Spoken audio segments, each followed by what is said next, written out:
guys. So for the invocation, I'm going to do the Jesuit prayer for generosity. If anyone knows it, you can hop in. So, Lord, teach me to be generous. Teach me to serve you as you deserve, to give and not to count the cost, to fight and not to heed the wounds, to toil and not seek the rest, except to know that I'm doing your will. Amen. Next, we'll do attendance. I'm downloading it, but just a second.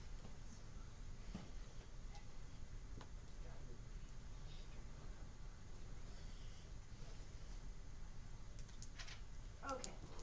Alvarez. Here. Sarisa. Here. Kubridge. Here. Diniker. Here. Bateman. Here. Huddleston. Here. Kavanaugh.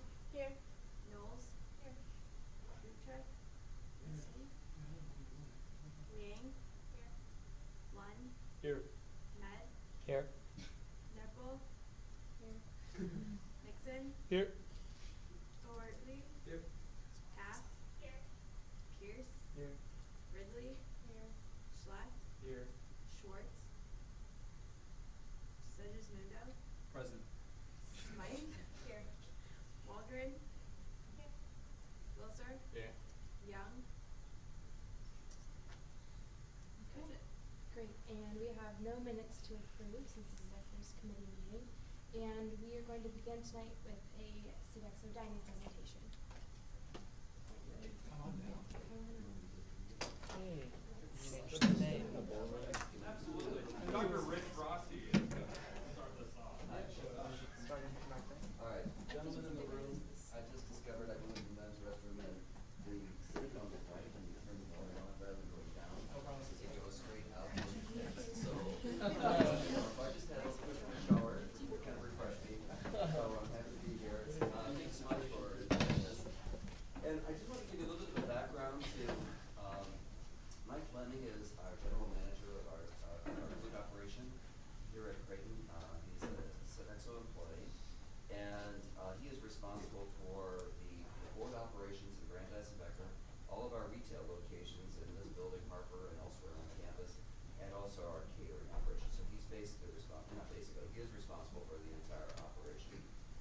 The purpose of our meeting today with you is to try to give you an idea of some discussions that we've been having with you between the university and Sodexo for many, many, many months to try to figure out how we can improve the food services overall, not just board, but everything in general, to make it more satisfying to the expectations and the desires of the students who attend here, as well as our many other people who service or who use our food service. What I want you to do today when you listen to Mike is to simply try to be as open-minded as you possibly can, because what we are going to do is present to you some options that are going to be somewhat different than what you are familiar with in the past. So I think any effort to try to compare what you have now with what we might be having in the future is going to be very difficult to do. So basically what I'm going to encourage all of you to do is to look at the plans that we are talking about and see whether or not you think that these are potentially beneficial changes to the overall operation. I will be happy to answer questions for you. Probably better to let the presentation occur first, and then I can, if you have any specific issues for me. But I do want you to know that, for years now we've been having discussions about how the changing eating habits of students and their interest in different kinds of foods and other things that are important in terms of food services has begun to put our traditional dining options that we've had at Creighton for a very long time. They're just simply outdated and need to be reviewed. And so the problem with it is that it is a package. Ultimately, the whole food service operation can be a very expensive operation to run when you talk about not only the food and the labor, but the maintenance of the facilities that you eat in. Any sort of renovation or changes to an operation often requires heavy construction work to be considered, which is a possibility of some of these options that we're talking about. And so ultimately, it has to be a very well-balanced system of different options so that the whole thing falls to one budget that makes some sense. Am I making myself clear? And so to try to do a little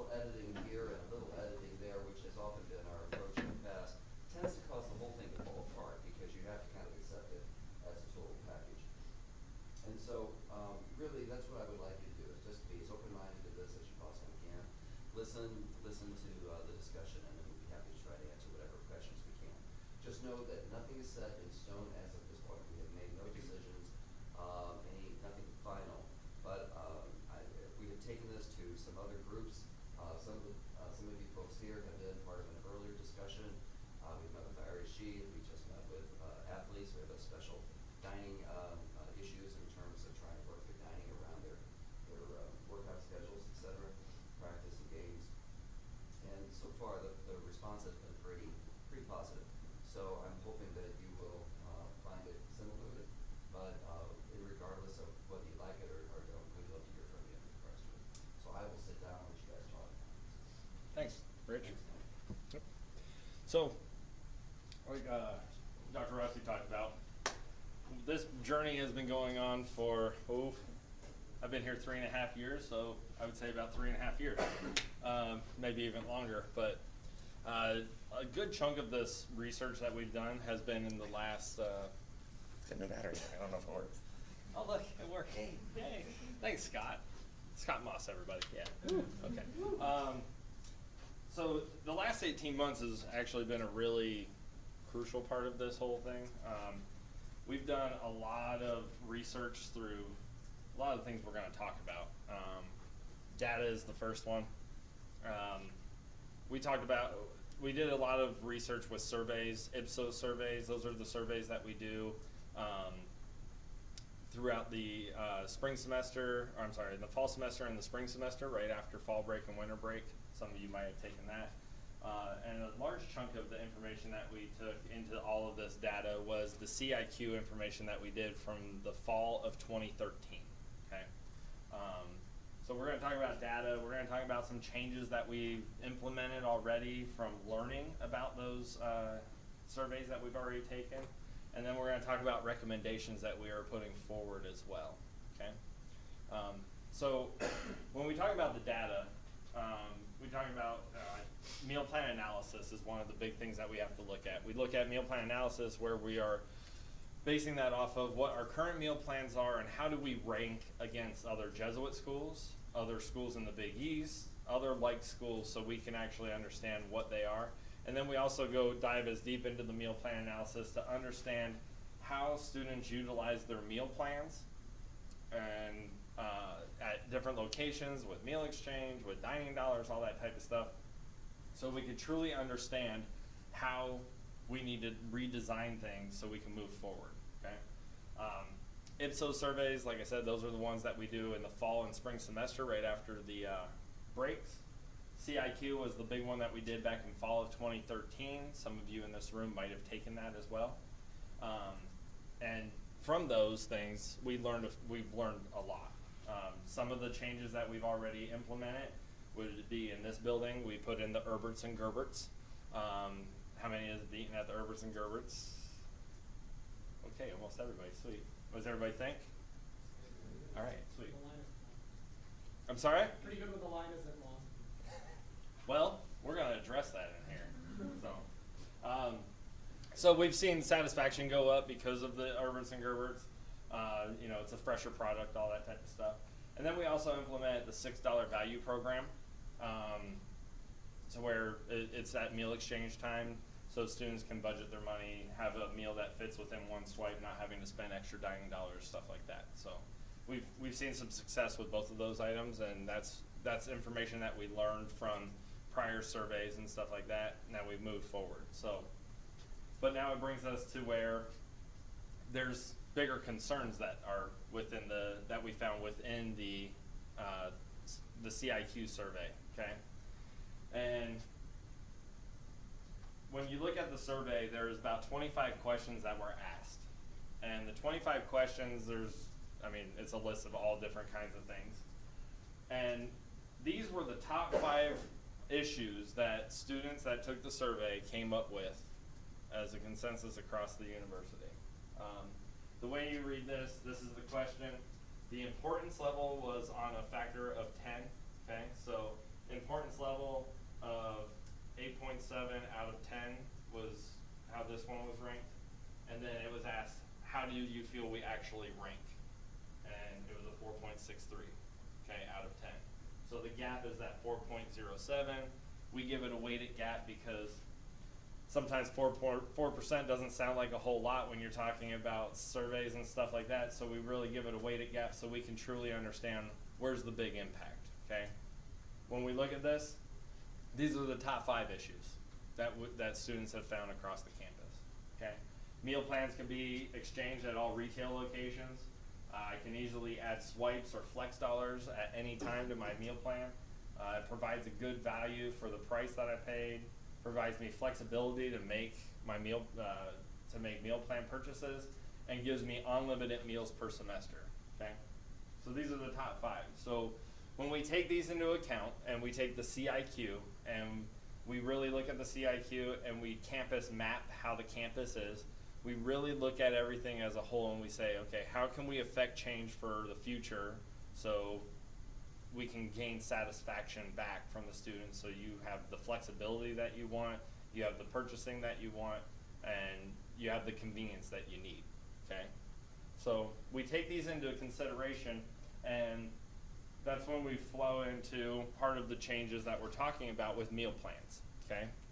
This is probably one of the biggest factors of everything that go on with the campus, okay? What we're looking at here in the proposes, you'll see here that we have an additional meal plan and a 9-meal plan with $550.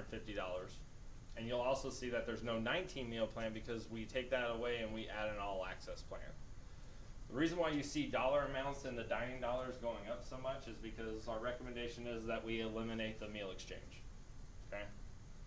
I know it's a little bit of a heartburn at first, but when you really look at it, meal exchange is one of the biggest things that is an issue it's the #1 issue on the prior slide, okay? I can't use my meals anytime that I want to. So we limit it. You can only have it Sunday through Thursday. You can only have it at dinner. You can only have it at this location, that location, and it's only $6, okay?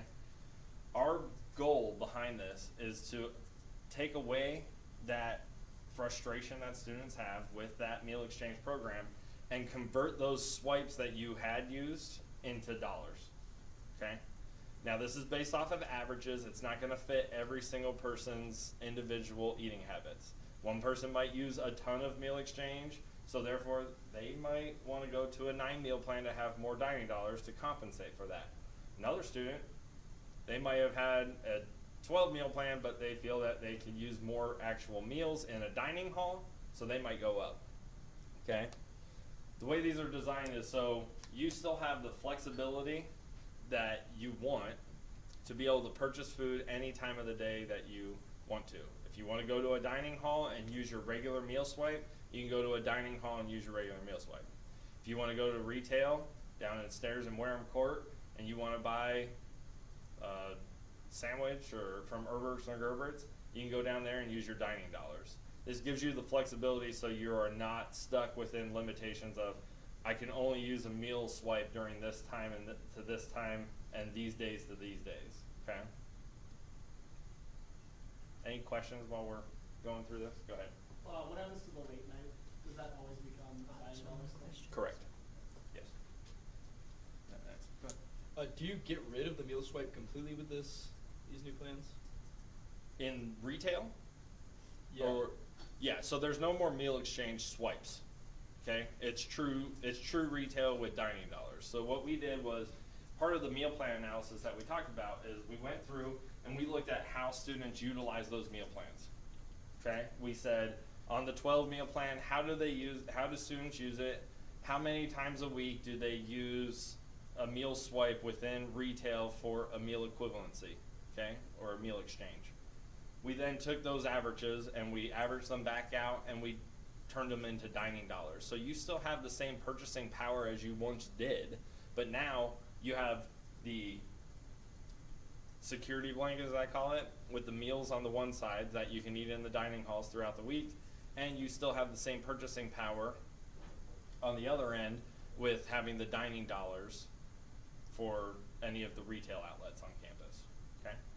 Yep. So if you happen to have a 9 plan and you want to eat 10 meals in the dining hall for like that 1 week, would that go out of your dining dollars then, and how much would it be? You would pay the retail door rate Okay. for that 10th meal. Now, one thing that we added to these meal plans, as you see, is 5 guest meal passes. Okay, this comes from a lot of complaints that I've heard over like alumni weekend, family weekend, little J's weekend, stuff like that, where we have family members that are coming in, or a friend comes in, mom and dad come in is the biggest one, and they're gonna have breakfast or lunch or something like that with you in the dining hall, and then they show up and they have to pay at the door, and then they're like, I'm already paying for this meal plan, why should I have to pay more? So what we're saying is we'll add an additional 5 meals per semester that you can utilize however you want. You want to bring a friend, you want to bring little brother, sister, mom and dad show up, you want to bring them in. Now you can utilize those 5 meal plan passes, and you don't have to pay. It's just an extra swipe out of your meal plan, okay? Another thing that you've seen on the prior slide is not being able to add flex dollars, dining dollars. So what we're recommending is that we would increase dining, or we would make the availability to add $50 blocks of flex dollars to any of the meal plans throughout the semester. Okay, so you get to you get to October, and you're on the all access plan, and you had $150. You only have 25 left. You think you need another 50 to get through the semester? You can add another $50 to it to help you get through the semester with the tax savings and stuff like that. Well, I'm on the all access plan. What the all access plan replacing the 19 is really designed for the student that wants to be able to have the flexibility to go to any resident dining facility on campus, utilize that meal swipe at any time throughout the day. Okay? Becker and Brandeis. And yeah, when you add on more dollars, that's like an even share, like $50. That's still being worked out. It probably would not be if I had to guess. I'm not going to charge you $50, and there would probably be a benefit to you purchasing extra dollars. So They could also do J-Bucks for that, correct? that is correct. Well, J-Bucks is at any time. So. Yeah. Mm-hmm. So are the dining halls going to be open at all hours then? Or can you go in and get a meal anytime? I can't say that because we're still working out the hours for the dining halls. So can you only get a meal, if you're on the all access plan, is that the only one that you could get a meal at any time? Or could you get a meal anytime on the night? No. So the way it would work is if, let's say you have a meeting that you have to go to for CSU, and you want to run by the dining hall before you come to the meeting, and you want to grab an apple or an orange or a banana, whatever it may be, and a quick bottle or a quick drink or whatever it may be, and you want to grab that as a snack to come to the meeting, and that's at 5 o'clock, let's say. You go through there, you swipe your card, you grab that, you run over here, you do your meeting, then you get out of your meeting and you want to go and have dinner. Now you go back over and you swipe your card again, and now you can have a full dinner because now you have the time. It gives you the flexibility to use that. It's designed for many different people on campus, how their class schedules work, if they want to grab something to go, but then they know that they're only going to be 20 minutes and then they want to come back and study in the hall, the residence hall, and eat while they're studying, then they can have a full meal or whatever it may be. Yep. So just to make sure I have it clear, so say we're like 4:30 and we're like usually starts, you can go and get there and get there at 7, and if you want something like small, you can go back. Correct. Correct. Yeah. Go ahead. Could you also technically do to-go lunch and normal lunch? Like, I'm sorry. so could you do like lunch to go from that? Small That's station? still to be worked out. I'm not sure about the all access plan because of you having the flexibility of being able to go into the dining hall as many times as you want. I'm not sure having the capability to take to go meals is designed that way. There's a cost implication to that, obviously. So. Mm-hmm. Alright, like my concern with this, like not as a student, as a student, the official kind of people could definitely work the system with that, like, if they know someone, like my friend has a all access plan, that you get this, like, let me just get your meal swipes and. Well, here's the thing about it. There would probably be a lag time, so it's not like swipe, swipe, swipe, swipe right after each other. It would probably be one swipe, and then there might be a 10-minute lag or a 15-minute lag. So, because if you're going into the dining hall, you're not going to go into the dining hall, swipe, and then go out the door and come right back in 5 minutes later and swipe again. That doesn't really make any sense. So. And this all access is just for the student who holds it. Correct. I mean, pretty much any of the traditional plans are for the student that holds that card.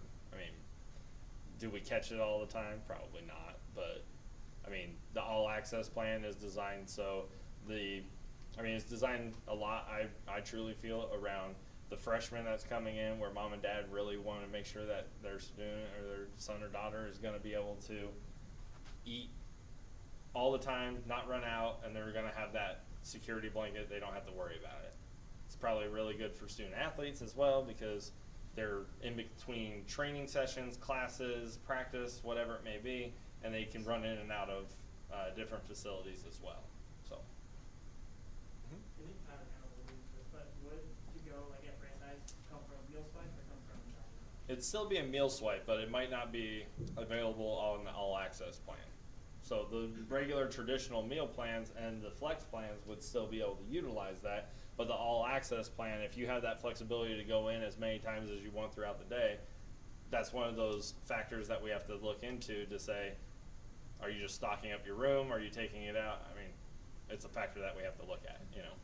Even currently in the dining options, everything is kind of an average. We know that, if 10 people in this room walk through the food plan, for example, some will eat absolutely every single one of those 15 meals, and others will eat 10. And so basically, our price structure to you is based upon the average of what everybody eats. So if you want to get your value, eat all your meals.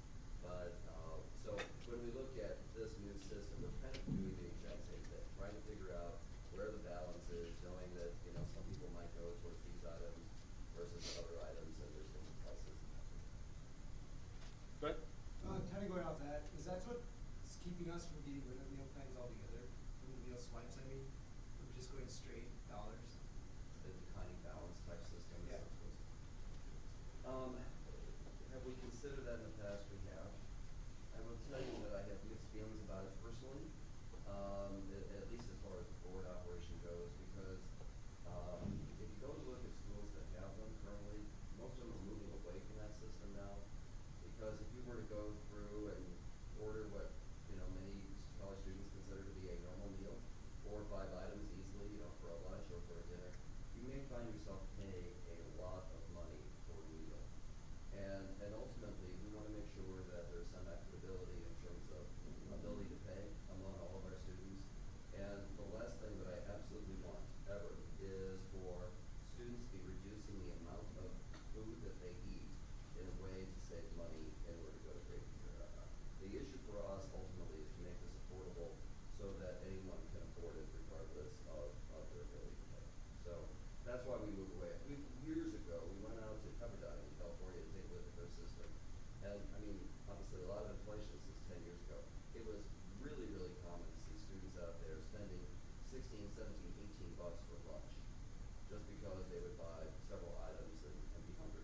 And it basically started to turn me off. And so I started looking at other schools that had that, and it was a very common story. So have we considered it? The answer is yes. We just haven't given it much credence, particularly since we know in general the college food industry is starting to move away from that. It was a big fad back in the 90s and early 2000s, and it seemed to kind of lift its lights. Okay. So, I mean, we're talking about these meal plans and the changes. The meal exchange going away is one of the biggest factors of it, but there's factors that you gain back in it. You gain flexibility, you gain more buying power. I mean, it's a better value for your money. And in addition, it allows us to do projects to the university as well. Turn retail into true retail facilities, turn resident dining into true resident dining facilities, and allows us to do another recommendation, which is bring a National Coffee franchise to the campus here in the Student Center. And then the Green Mountain Coffee that we currently have on campus, it's slowly getting out of the brewing side of things, and to fit in with the university's mission, fair trade. We recommend bringing in the Espresso brand that we have. It's a fully fair traded coffee, espresso bean, and tea. And it would tie in with the mission statement, and it's a fully fair traded product. So And that brand would be in all the dining halls as well as any coffee area outside of the National Coffee franchise that we would have. Mike, if you would, Yep. because this was confusing to me the first time I heard it. Sure. When you talk about a coffee company getting out of the brewing business, which doesn't make a whole lot of sense when you think that all coffee is brewed. Sure. Can you explain what that means? Yeah. So there's different segments for a coffee company. There's the brewing side, which they sometimes either consider brewing, or food service side, which is retail type of coffee or brewing coffee in a facility. Okay, so like we have on campus downstairs at Jack and Ed's, we brew the coffee and it's in bulk, I guess you could say. They are slowly moving away from that for the simple fact that Green Mountain owns the patent for the K-Cup.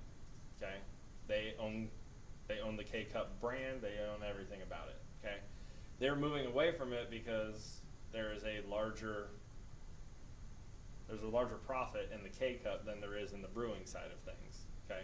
And they have all these deals with other companies that package those K-Cups, and every time a K-Cup is sold, they get a percentage. So they're slowly moving away from the bulk brewing coffee side of things and moving strictly to the K-Cup side of things, okay? And then on top of that, I wasn't here when this happened, but I know the Green Mountain company says that they're a fully fair trade company, but they are not.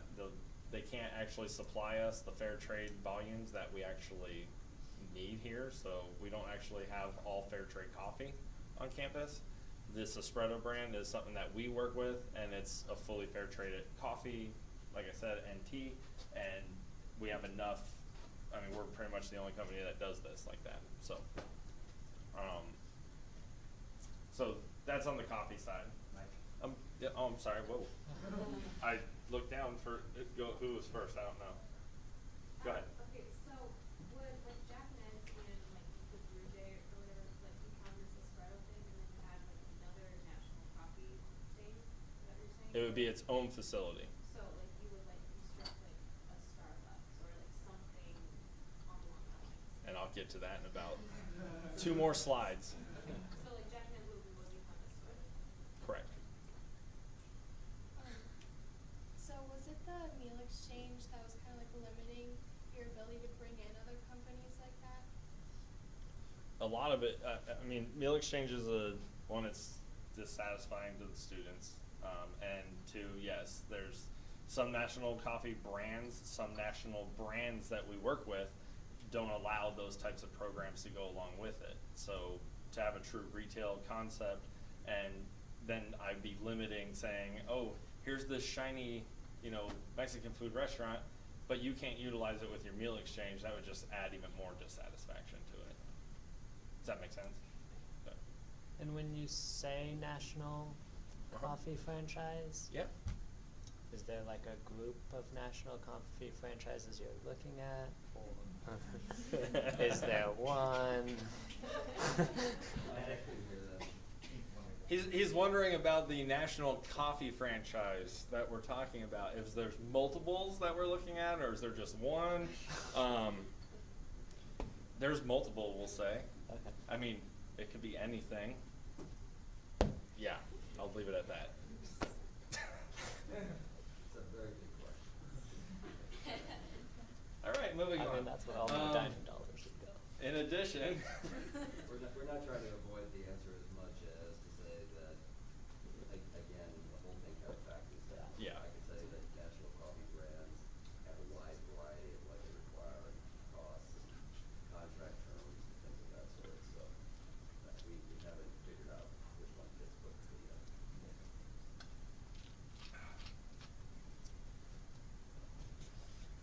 in Wareham Court, we would also do a renovation where we would redo the main bowl and the sushi. The Godfathers would stay, but it would come out of the Jack and Ed's location, move into the Wareham Court area. A new branded Mexican food restaurant would go in as well. And then the Herberts and Gerberts would get an expansion to it. And the C-Store would actually move from its current facility to a new facility within the student center. What this is designed to do, create retail to be true retail. So think of a food court. You go into a mall, you want to go to the cheesesteak place or you want to go to the Mexican food place, you go to that location, you order your food, you pay there, you get your cup, you get your drink, you're gone, type of thing. Open up everything, make it a true food court feel so you can actually have true retail at each location. No more, I got my food, I just waited in that line, now I have to go and wait in the line where the cash register is, and now I can finally go on my way. It's, I'm in the line because I'm getting this food, I pay at that same location, I get my drink, my food, I'm out the door. Go ahead. So will the entire building of Scott need an expansion, or are you just expanding within the space that is in Scott? The space that's currently there. Okay. Yes? Will the grill still be in Scott? No.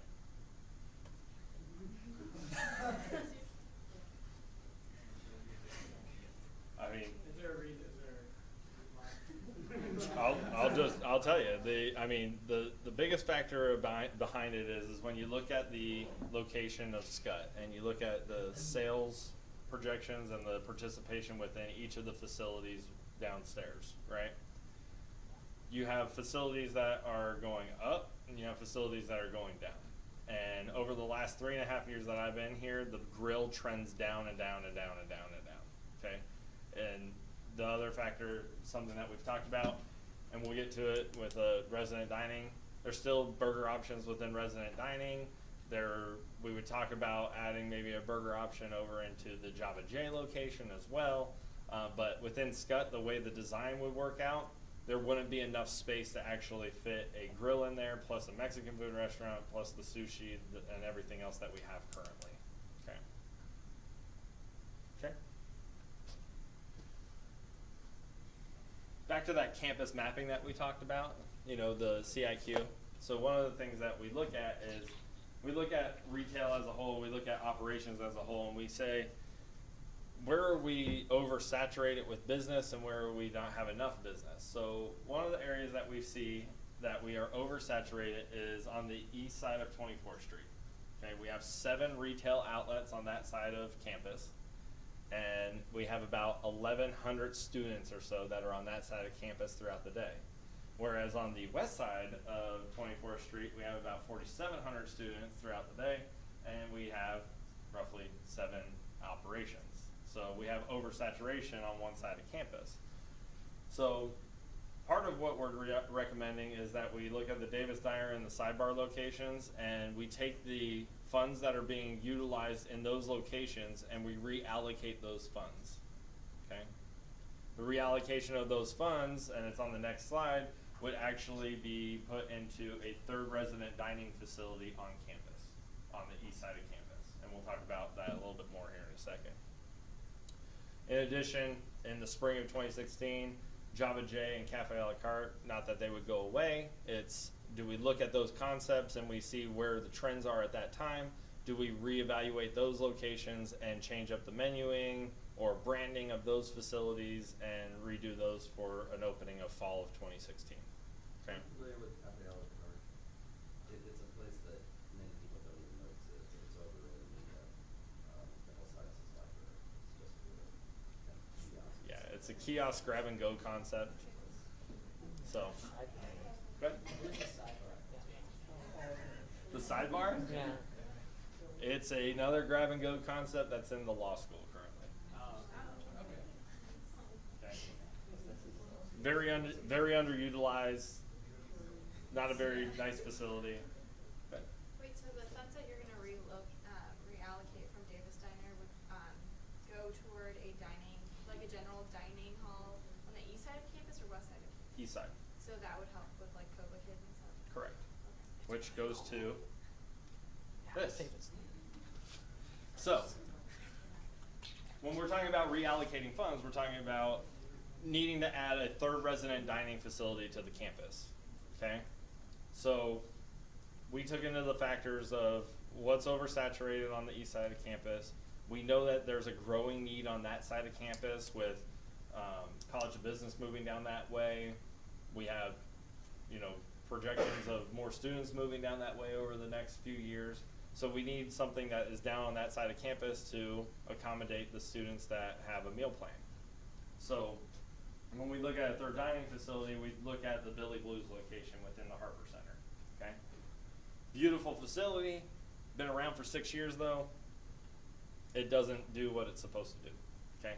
It's a facility that, you know, students don't utilize, and we feel it's a better use of space to reallocate that space into a third dining hall for the campus, so the students on that side of campus have a better location to go to, helps student athletes on that side of campus as well.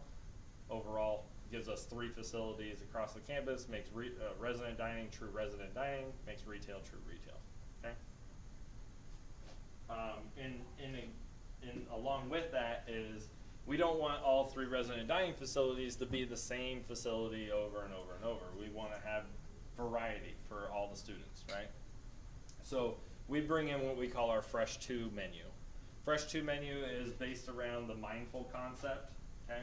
And it's based around lean meats, high protein, you know, low calorie type of meals. It's a different type of meal that you can get than other locations on campus, okay? Some of the ideas, you know, you have a chicken breast, but does it just have to be a chicken breast? Can you do something fun with it? Can you still make it a low calorie meal, but a high protein option, okay?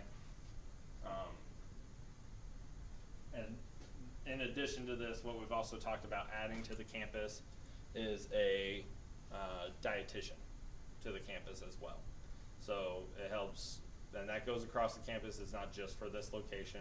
It's for the entire student body. Anybody that wants to utilize the dietitian can utilize the dietitian to help them get on a good eating plan, or if you're an athlete or you have a allergy or whatever it may be, how can we help you out with that, okay? In addition to renovations, we also talk about Becker Dining Hall. Now, I'm sure a lot of you have been to Becker, and you know, it's a great facility. However, it probably needs a little bit of an update. And part of the update to that facility with the renovation that we're talking about is, It was perfectly good in 1966, it's still perfectly good. there you go, Rich. Part of it is understanding that allergens are a growing need and issue, okay? And the ADA has actually just put in new laws and new requirements that the 8 major allergens are covered by ADA requirements. So with that being said, we have a new chef in Brandeis. I don't know if anybody's met him or seen what he's doing, but he's doing a fantastic job. So stop by, say hi to Tasso. But if you know anybody that has an allergy or currently, go meet with Tasso. He'll be happy to walk you around the facility, show you what you can and can't eat, really work with you to really truly understand what your eating habits are, and make sure that you're eating healthy and you're not getting sick from any of the food or whatever. But for the long term, we need something that ties into that same mentality moving forward. So what we're recommending is bringing in Simple Servings, which is a platform that we offer as Sodexo.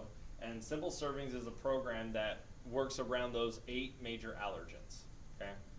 It would be in the remodel within the Becker Dining Hall, and it wouldn't be the entire dining hall, it would be a station within there. But the great thing about this is the employees that work at that facility have to go through a 40-hour training. They have to understand all the allergies, and all of the equipment, the utensils, the tongs, the forks, the knife, whatever, all the cooking stuff, the prep area, everything is separate and its own location. So therefore, there's no cross-contamination. The person that works at that facility works at that facility. They're not crossing over to the deli or whatever with potential cross-contamination or anything like that, okay?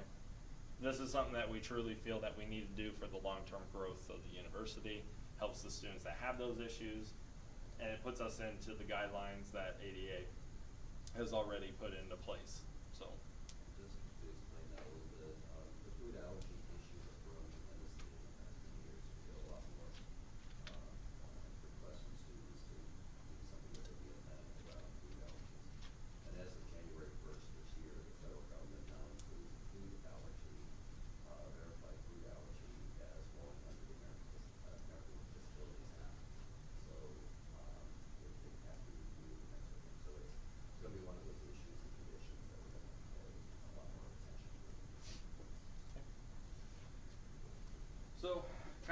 quick recap. I know I threw a lot of information out at you, but recap is that we would be looking at a potential renovation to the Student Center in the summer of 2015, so this summer. And we would renovate the Jack and Ed's location to a national coffee franchise, relocate Jack and Ed's to a new space within the Student Center, and renovate Wareham Court's location to include a new branded Mexican food concept, expansion of the E&G, Herberts and Gerberts, Sushi, Main Bowl, and Godfather's would move into that area. The Becker Dining Hall project would actually be renovated in summer of 2016. That would include that simple servings, modernizing the facility, and updating it. And then the Harper facility would actually be this summer as well, the summer of 2015, where Billy Blues would be reintroduced as the third resident dining facility on campus. Okay? So there's a lot of information. There are probably tons of questions. So, I mean, we talked about meal plans, we talked about growth, how we want to make flexibility for everybody, and how it ties into, I mean, this ties into a strategic plan for the university. So, question time. Let's go back there. So just like confirm, so excluding Becker, all those things would be up and going next fall? Potentially the Wareham So Court, that's like the- potentially the Wareham Court piece, it might have to be split into two segments. So maybe the coffee operation, the C-store, and the Godfather's move might happen this summer. And then the rest of it might have to happen the following summer. It all depends on how timing would work, and there's a lot of logistics that still have to go into it. It's a big project. It's doable, but it's something that we definitely have to look into. So, yep. So I'm the dollars guy, so is this making meal plans more expensive? Where's the money coming for this really when it comes down to it? That's a Go ahead, Rich. It's an overall package, and as I would say, and it relates to the contract as well. So we would have a long-term contract, and so the cost of this would be spread over all the years of the contract. So, and that's always been true, but with our previous renovations that we've done renovations in this building. Java J was built with dollars from the food service contract. So basically what we're doing is we're adding a few years to the contract and extending the cost over that. As far as what it will do to your cost in terms of your board costs, just know that what we do is when we look at our room and board fees, we look at them as a package. Because virtually all of the students who live on campus are required to have some meal plan, whether it be a full meal plan for only, you know, that is 19, 15, or 12. You live in Hyder, Kennebec, you have a superflex, and then if you live in Opus and Davis, it's optional, but about half the students who live there choose a meal plan. So what we will do is we will look at the cost of this. You have to get them obviously in a range that we feel is affordable, and then see if whether or not we can make it all work in the combination of the total room and board increase. Now, historically, for the last several years, our room and board increases have been in around a 3% increase per year. I can't tell you what that number will be in the future, in terms of this project, but we are very much concerned always about our cost to the students because of our ability to attract other kind students such as yourself to the university. So it is priority to try to make this whole thing affordable for you and still get a product that we feel is worthwhile.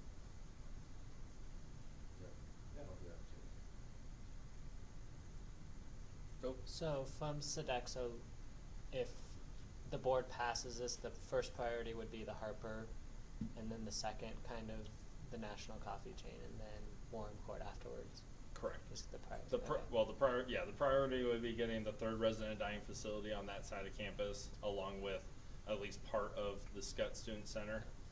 The second priority would be after that would be Wareham Court, along with the Becker facility.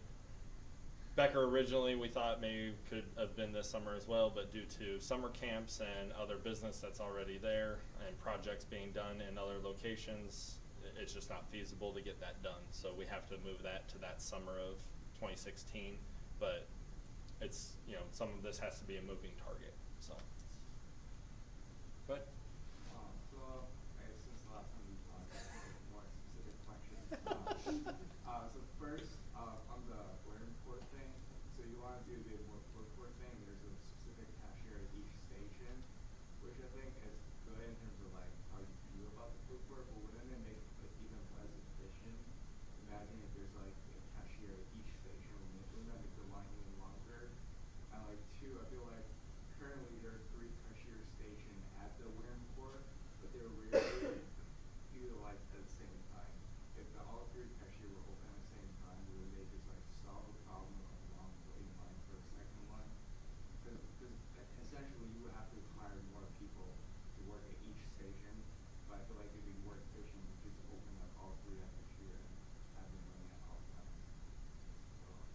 It's valid. It's valid, yes. Would we have to increase some labor to add a few extra positions? We would, absolutely. However, that's all calculated in. The thought process of a true food court, though, is how do you design that to have a centralized cash register station but an open feel with the flexibility to go to multiple locations? You can't have both. There's no way to actually tie in a food court facility without the way it currently sits. You can't fit in the recommendations that we're making as well. Something has to give. So. And the second thing, you covered something like with the coffee thing earlier, Mhm. but I feel like one of the things that was not covered last in the presentation was like with like actual details, like merchandise details. Like so, like are like the dollars that we get within our meal plan go directly to merchandise detail as well, or do we have to not actually spend our actual money on these things? I'm sorry. Like, so for The example, dining. if I Can you wanna- utilize the dining dollars in if Jack and I- Ed's? Yeah, if I want to get a candy bar, like do I have to pay my own money now, or do I No. have to, can I still use it? No, you use the meal plan dining dollars piece, But wouldn't that be end of value? That'd be a swap. not the meal swipe. No. You know, I'm like just saying, for now, right, with your meal swipe, like the dining dollar, a lot of it can be spent on merchandise. But since we're eliminating the meal exchange and having the dining dollar to compensate for meal exchanges, then that take away the money that we normally spend on merchandise. Because I didn't take any money away from you. I actually added money back to you. I gave you even more money than what you had once before. But you took the meal exchange. I know, but at the same time, so, no, here's the thing. When we design these meal plans, okay, so let's say an old, the 12 meal plan had $160 on it, right? Yeah. Okay? The 12 meal plan now has $460 on it, okay? But I know that the average student on the 12 meal plan last year only used meal exchange average of about 2.5 times per week, okay? So when we convert that dollar back into it, then we actually increase the dining dollars on top of that as well. We didn't just exchange it $6 for $6 and then give it back to you. We did in a way, but then we also gave you more buying power as well. Well, okay, so that, I see how that eliminates waste on students who underutilize their meal plan, but what about students who currently are on 12 plan, I feel like they don't even eat enough? Do you like sort of shrink the value a little bit, that I feel like that's creating more scarcity? I guess I'm not understanding how I'm shrinking the value. Okay, so totally currently, let's say if we value our meal plan as a package as a whole, 12, like there's 12 meal swipe plus $200, and that's the value. You add all them together, and within the amount of value, some of them are used in as meal swipes, and some of them are used as merchandise dollar, and some of them are used to cover the little extra dollar we spend at weddings. But now, if the new meal plan essentially becomes, I've spent some of it at the dining halls, and then I have to use an even larger portion of my dining dollars to cover the meal swipes, which makes sense. But then those extra dollars that we get are covered those like because meal swipes are reoccurring every week. Right. You have to spend dollars on it every week, and that's a really large amount of money. And I don't know, I've calculated statistics, but I just didn't say that. So you're saying the meal exchange that you used this year, Yeah. you have to spend extra dollars, Yeah, extra like, dining dollars. Yeah, because like even at like say like mini bowl at a Chinese food place, right? You just get one entree. You have to spend $60. I mean, a lot of times like one entree is like not enough for a lot of people. At least on Chinese food, and that's like $1 extra to $2 extra per meal. And I don't think like the extra money that we're getting in the plan will cover everything. If I had to guess from what you're describing, you're probably taking most of your evening meals at Guerrero. So you're kind of maximizing the retail end of the board operation. So I think, and then you're running by, candy bar or soda or a cup of coffee on top of that. In that case, I think what you're going to trend to in terms of meal plan option is one that's heavy on the dollars. Correct. And less on the meals. I think that's the resolution. Yeah, and that's why we tailor these designed for different people's eating habits. if we had one meal plan that only was available, it's not gonna fit every single person's eating habits. So that's why we designed it in the sense of having less meals with a new meal plan of 9 meals per week. So if I'm a student that wants to eat 5 meals during the week in the dining hall and then the 4 meals on the weekend, the 9's perfect for me because then I have an additional $550. So. Alright, well, yeah. We know that you've got a lot of other business to Yep. chat about tonight, so we certainly want to answer your questions though, so are there still questions that are in specific areas that we haven't hit that you want to know more about, please? I guess I'm a freshman, and one of the biggest complaints I heard over the first semester at the beginning was we had like a transition period where we could still change our meal plan. And it wasn't really long enough to get a grasp on how many meals we were going to eat a week. And I don't know if this plan is going to address that issue. I know- This came up at the last one as well. There is that transition of like, I think it's 7 to 10 days, something like that at the beginning. The issue behind it is an accounting issue. If you're on a 9 meal plan and you got $550 and then halfway through the semester you decide, oh, I really could use a 12 meal plan, but you spent up $460 of your 550 or whatever, there's a calculation there that then you're not getting a true value back. There's going to be money that's owed back still on top of that. Right now, they make those changes, it's complicated, but let me ask you this question, if I may, I understand your problem. How long do you think you need into a semester to understand what your unique patterns are? I would say even like a week more, because at the beginning of the semester, welcome week is going on and classes haven't started necessarily, so you don't have your normal scheduled week to actually get a feel of when you're going to eat, how many meals you're going to actually eat. So like 2 weeks, 2.5 weeks maybe.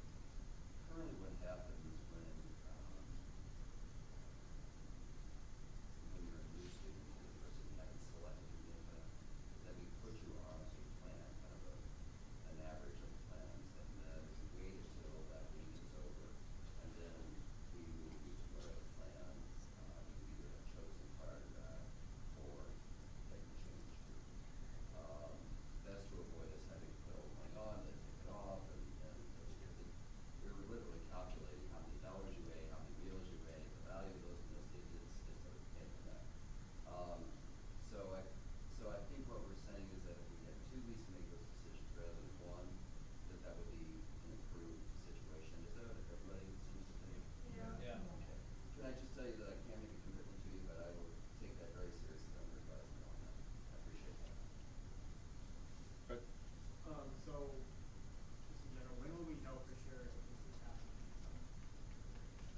That, discuss. Well, I have a big meeting on Friday, and then the board meets on March 2nd. So the goal between pushing this as hard as we have, I mean, this is the 4th focus group that we've had, is that we have a pretty important meeting this Friday. Hopefully everything goes good with that meeting, and we can work some stuff out, and then it can go in front of the board by March 2nd, and we'll have a finalized word by then, hopefully. And with that, is this the version that you think you go with more, is there Well, any changes? that's the question I think I want to ask you, if I may. It is, help us to understand, knowing that I can't make any hard commitments on any part of this yet, are we in the ballpark in terms of what you would rather have on this campus? What's that? I just have a concern. Yep. So what's, just a point of clarification, what's the clause that says we can't bring other restaurants and other retailers around or near campus? Is that? Mike can answer that better than I. A lot Yeah. has to do with the licenses. The food exclusivity? Yes. Is that what we're talking about? Yep. It all depends on the event that you were talking about. So, go ahead. Well, Jimmy. I'm talking more of that it's a pretty good sign of any big and growing university that there's at least a few good, and unique food places surrounding that university, because that's just something college students want. Now we don't have that anywhere here in Creighton's campus. The closest thing we have is at McDonald's, and I'm under the impression that is because of our contract with Sodexo, and from what I gathered from this. No. No? Okay. Nope. It actually has no connection Nope. whatsoever. Okay, that's what I was No, asking. it's just these businesses. I mean, the McDonald's is by far the biggest profitable McDonald's in the Omaha area, by far. And so why it doesn't entice other companies to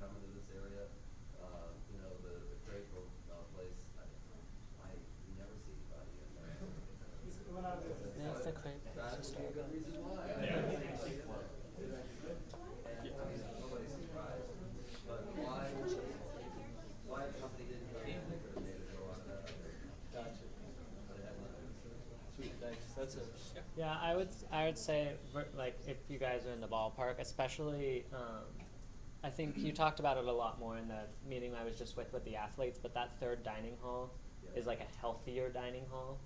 So I think that's a big and it's not only athletes, I think that healthy eating matters to them, but that addition of it where we're kind of missing a little bit of that in Brandeis, and having that as what sounds fun like this is the first priority is something I definitely would. I think, I'd like to think that we have, the healthy options if you want them, but they're not as packaged as they would be in this, and certainly the allergen area is something that's totally new.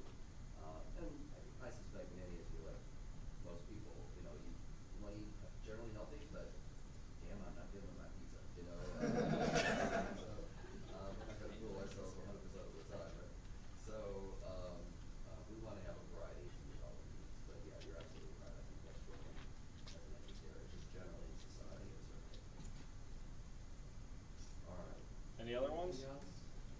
Folks, thank you very, very much for the information and being so attentive. I really do appreciate it. And if you have any other thoughts or comments that strike you after this meeting is over, please, feel free to send them to me, and I'll be happy to make sure that they're a part of the discussion as well. So, thank you all. Have a good rest of your meeting.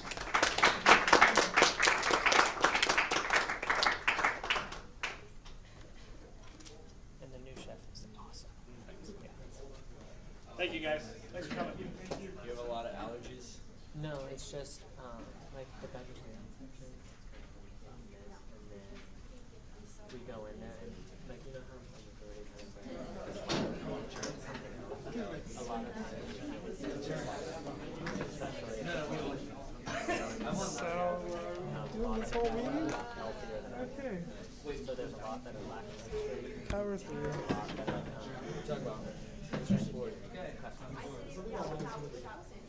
Alright, we're gonna keep going through our agenda, and next we'll hear from Cayman. Okay, so that was the Sodexo dining presentation. I think that went really well. To the Chief Marketing and Communications Officer, basically you guys all know about the debacle last semester with the Be More campaign and how students were involved in the process and everything. So our exec team is involved with interviews to figure out who this new position of Chief Marketing and Communications Officer is going to be. So we're involved in that process. So just wanted to let you guys know that. And the people we're interviewing seem like they would be really innovative and like inclusive with the students. So yeah. I think you mentioned that it was a new position. Yeah. Do you know what the responsibilities of that position are going to be without knowing like who's going to fill it? Yes. Yeah. We have a 3-page document describing it if you want. Okay. Yeah. That is that. Interfaith prayer service is next Wednesday at 3:30, I believe, and we have class canceled for that block of time. It's like the last semester was what was the big Mass of the Holy Spirit. And this semester we have an interfaith prayer service, but we need a CSU representative for that. So, and I need to get that by probably like today or tomorrow. So if I could have someone volunteer because we will be out of class for that. So. Alright, do you know when the block of class is? Is So- it just 3:30 to 4?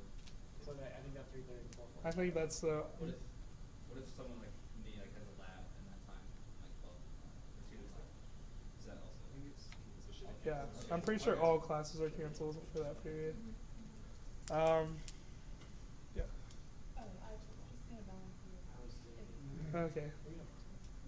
Good. Can we have multiple representatives? We can have two. Alright, cool. So I'll put you two down. Awesome. And last thing I have, the website. On Saturday at training, we were taking pictures for the website, so each representative would have their picture up by their name. So if you missed training, please see us after the meeting, and we get your picture taken and get that on the website. And now we'll hear from Zach.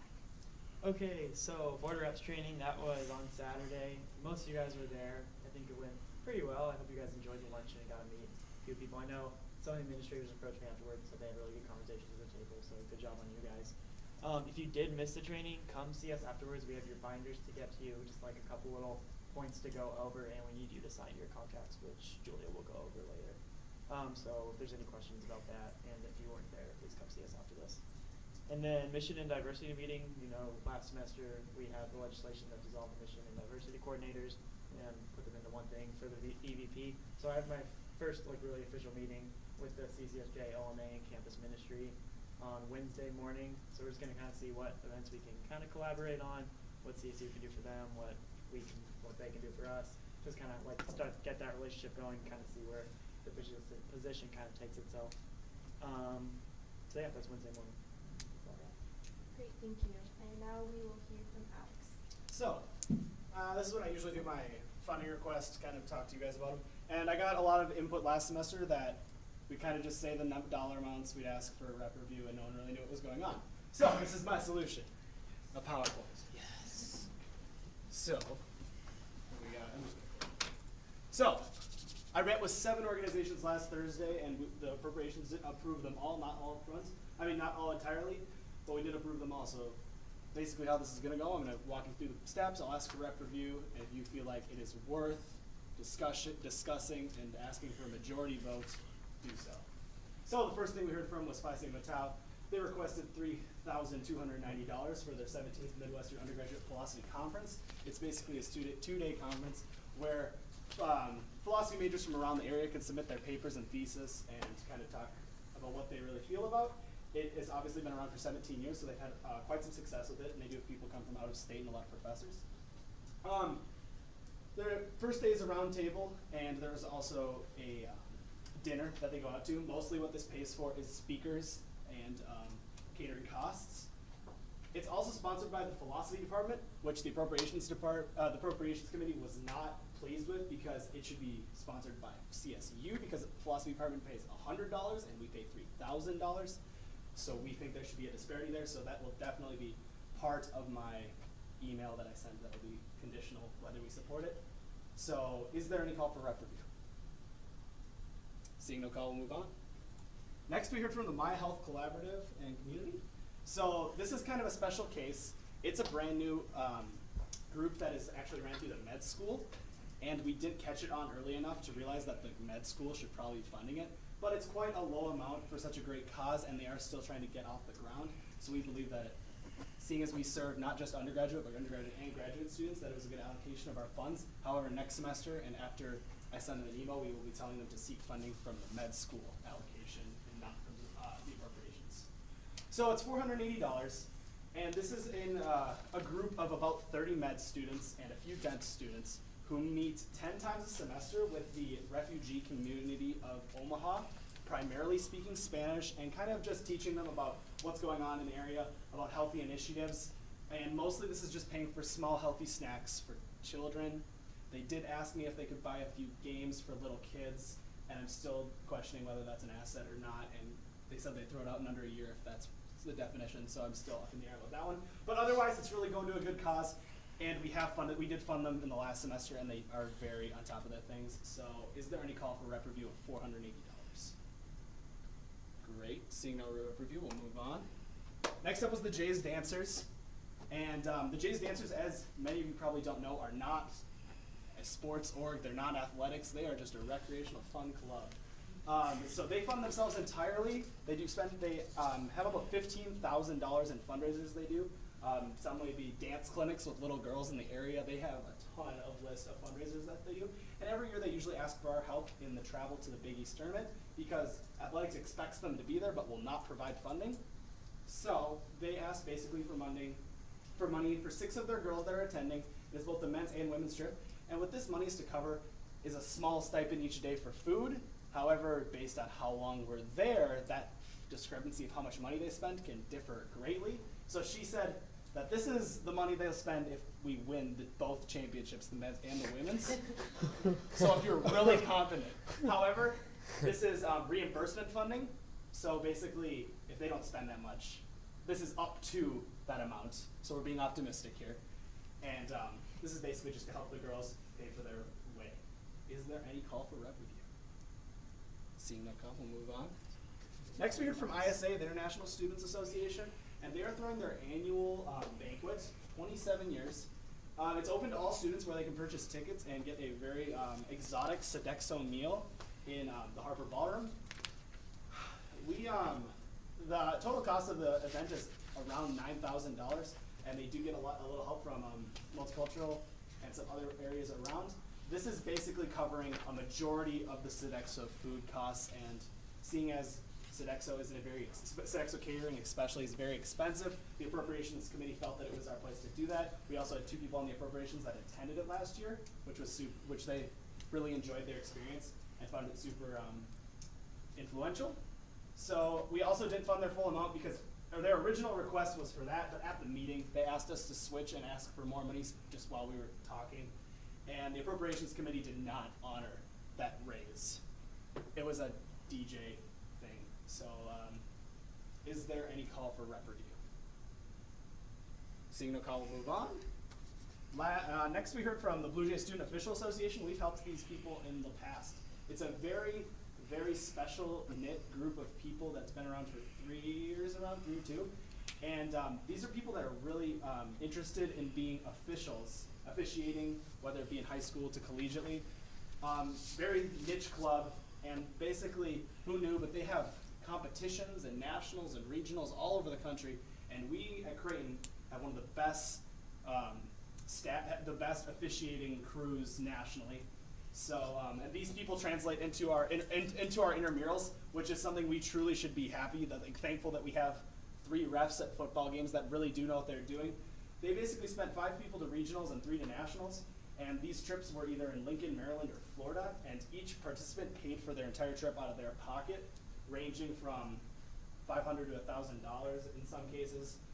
Especially one person was an alternate and was called 3 days before the trip and told that they could go to nationals, so they had to buy a plane ticket, and it was twice the price because they were buying it the day before. So we understand that it's a very specialty group, but we also see a lot of interest. Most people that have been a part of this club, especially the first 2 presidents, have gone on to more higher level officiating and more campus rec initiatives. So we really see this as a club that can help and benefit the students. So we believe that they should fund some of it. We're not going to pay for their whole trip to Florida and Maryland, but we're also going to help them along the way. And if you differentiate this out, that ends up being about $80 a person for their depending on how many trips they went on. So that was what we believed. Any call for rep review? And next we heard from APIJs for their Day of Remembrance event. Kyle Shinseki, if you guys know who he is a very strong role in this. And they've applied for funding from 3 other sources. The total cost of the event is $3,100, and they've received 2 grants and the Multicultural Affairs aid as well. And they're just asking CSU to help pick up the end of the tab, and it's a dinner and a hate crime movie and speaker. And we believe that's important to support all aspects of our campus. Is there any call for rep review? Seeing no call, we'll move on to the last one, I think. Yeah. Last we heard from Alpha Psi Omega. That is the theater fraternity on campus. And they are planning a Kansas City trip for all of their members. APO is open to all Creighton students that have been involved at least 2 theater productions. So it's a very a group that really is passionate about the arts. It doesn't matter about your major, it doesn't matter about anything except that you just have to get part of the Creighton theater program. Students pay their own dues, and they're also paying for more than half of this trip. They were just asking CSU to help subsidize that cost and get it to more within reach for the average member. While they're there, they plan to go to 2 shows and 2 clinics about acting and that kind of thing. Is there any call for rep review? And I'm pretty sure that's it. Do you guys like this new method? If it's stupid? Yeah, I just wanted to make you guys feel more included in the funding process because you guys are a big step to make it all possible. So yeah, that's all I got. Thank you, Alex. And now we will hear from Maggie. Okay, I don't have much, but Founders Week is coming up. It's the first week in February. And so I need your guys' help at the Founders Feast, which is February 4th. It's a Wednesday. It's basically just like a dinner, kind of like Christmas at Creighton, where all the other dining options are going to be shut down, and you have to go to the Step Ballroom to eat dinner, blah, blah, blah. So it'll be open from 4:30 to 7, and I little sheet where I need you guys to sign up, just to have little shifts. You guys will just be walking around like holding a plate, like a tray of food, interacting with students, that type of thing. So I'll just pass this around. There's 12 slots, so not all of you need to sign up, but I need them all filled. So please sign up. Great. Anything else? Anything from program board? Okay, great. I just have a few things. If you weren't at training and didn't sign a contract, you just raise your hand. Dee Dee, Mark. Great. Pass those to you. Wonderful. And if you'll just pass them back, that would be great. And like Zach said, thank you so much for the training on Saturday. We thought it went really well and hope that you guys thought the same. And if you have any questions about anything we went over, please don't hesitate to ask. I have your committee assignments. So, is there anyone that did not fill out the survey? I think I got everyone.